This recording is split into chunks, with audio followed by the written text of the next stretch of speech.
Hello everyone, welcome to week 2. I'm going to walk through this overview of what you can expect in module 2. I'll gloss over some slides because I am going to upload this to Titanium, so you will have access to the full deck.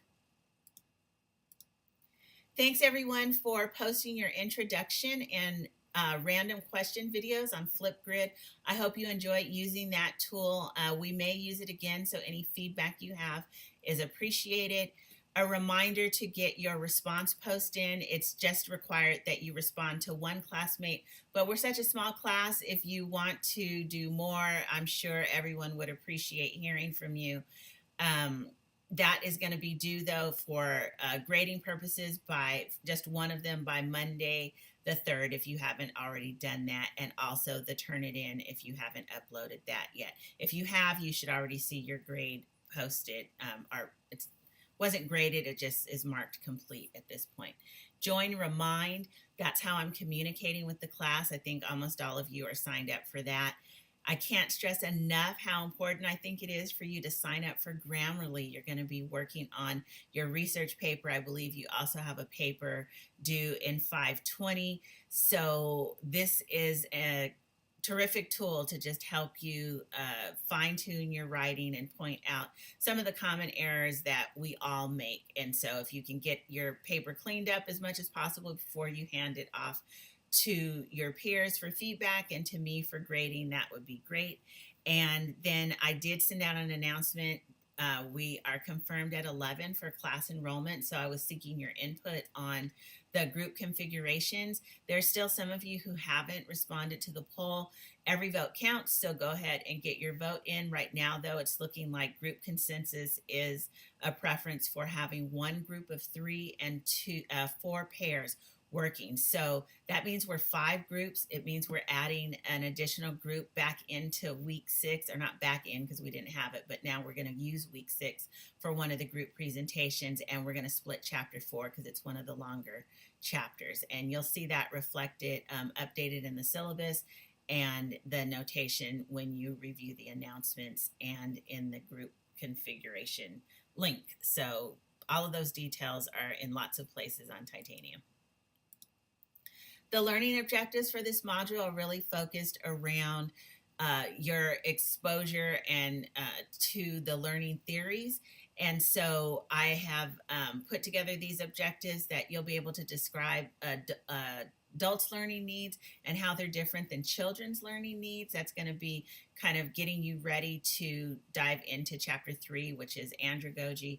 You'll be able to discuss the role of technology in shaping how people learn. I hope you do some reflections. I believe there's one of the prompts for the discussion board that focuses on that. And if I didn't put that in there, feel free to include some of that in your comments in this week's discussion. You'll also be able to differentiate the characteristics of formal, non-formal, and informal learning settings. That's discussed in chapter 1 of the reading, and then also identify key characteristics of 5 traditional learning theories that are presented in chapter 2. The reading is our textbook, Adult Learning. For this week is our textbook, Adult Learning. You're going to do chapter 1, Adult Learning in Today's World, and then chapter 2, Traditional Learning Theories. I prepared a graphic organizer that you can use to help you document and capture your thoughts and understanding about the learning theories.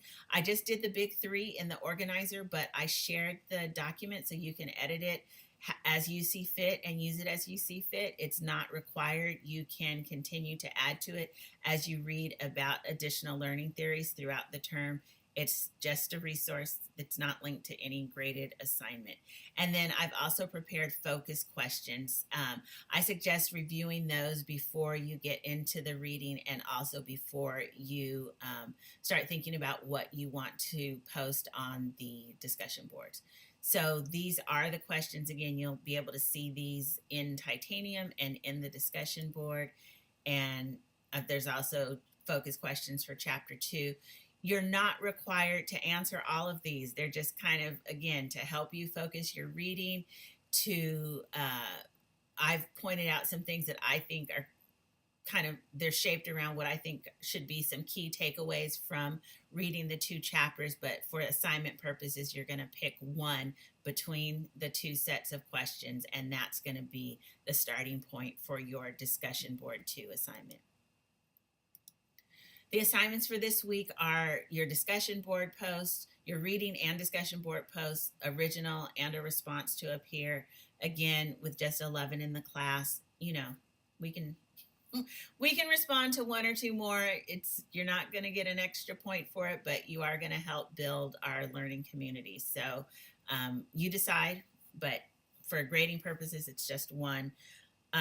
You're going to finalize your chapter presentation groups.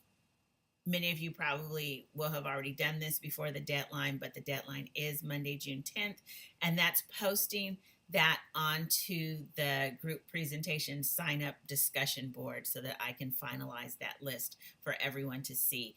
I'm updating it first come, first serve. So if you email me and say this is our group and our chapter, I will update it if it's not already taken, and you can check daily to make sure what's still available.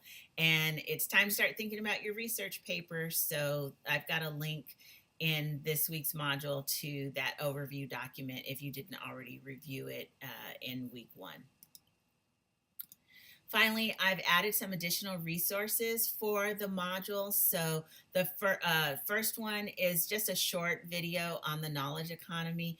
It's kind of comes across as a little bit of a promotional video, but not so much that I thought that I wouldn't include it. It's just a nice little overview about like how we function in the knowledge economy, people function in a knowledge economy. And I've also included the formal versus informal learning infographic.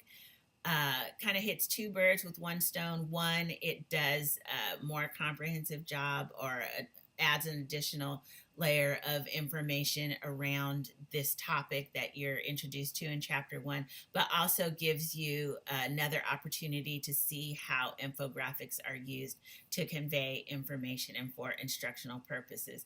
You'll see in my notes that I've said I have no expectation that you would develop your infographic for next week's assignment at this level, but it is just a nice resource and reference.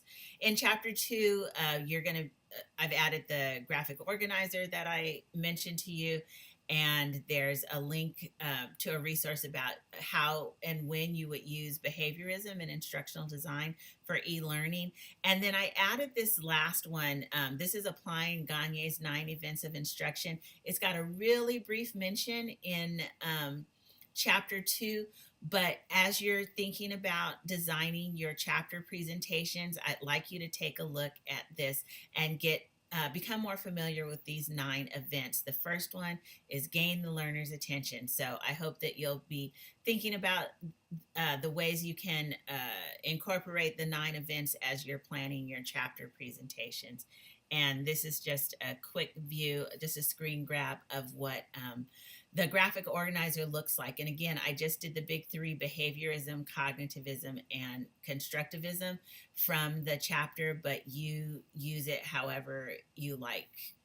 All right, that's it for week 2. Looking forward to getting into the discussions and having some good virtual conversations about your take on the reading.